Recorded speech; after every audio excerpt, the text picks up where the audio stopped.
खानी जंगल की रात।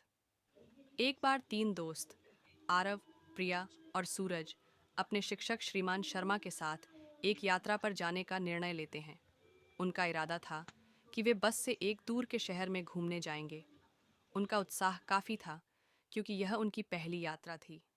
श्रीमान शर्मा ने उन्हें इस यात्रा के लिए तैयार किया और एक बस बुक करवाई। बस सुबह सुबह उनके घर से चली और रास्ते भर वे हंसी खुशी बातें करते रहे।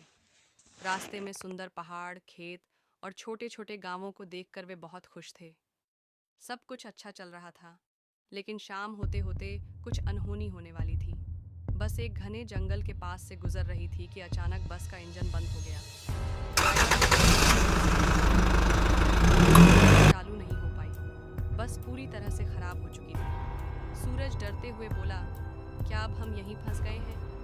प्रिया ने थोड़ी हिम्मत दिखाई, हमें घबराने की जरूरत नहीं है, हमें बस इंतजार करना होगा। श्रीमान शर्मा ने कहा, चिंता मत करो, हम आसपास किसी होटल या जगह पर रुक सकते हैं। फिर उन्होंने जंगल के भीतर एक छोटा सा होटल देखा। वह होटल किसी जंगल के बीच में स्थित था, लेकिन कोई और विकल्प न होने के कारण उन्होंने उसी होटल में रुकने का निर्णय लिया। होटल का माहौल थोड़ा अजीब था। चारों ओर घना अंधेरा और जंगल की आवाजें सुनाई दे रही थीं। होटल के मालिक ने उनका स्वागत किया और उन्हें कमरे दिए।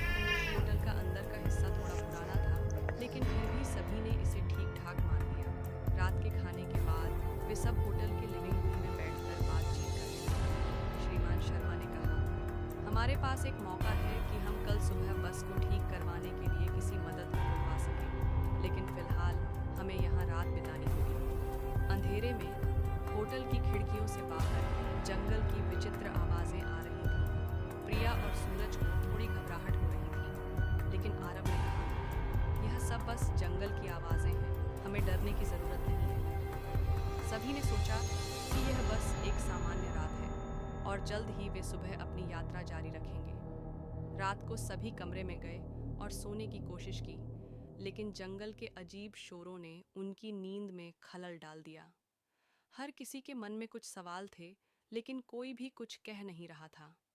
अगली सुबह जैसे ही सूरज की किरणें जंगल में फैलीं, वे सब तैयार होकर होटल से बाहर निकले। होटल के मालिक ने उन्हें बताया कि बस को ठीक करने के लिए अगले कुछ घंटे लग सकते हैं। श्रीमान शर्मा ने कहा, अब हमें डरने की कोई ज़रूरत नहीं है, हमें बस को ठीक करवाना होगा और फिर हम अपनी यात्रा पर वापस जा सकेंगे।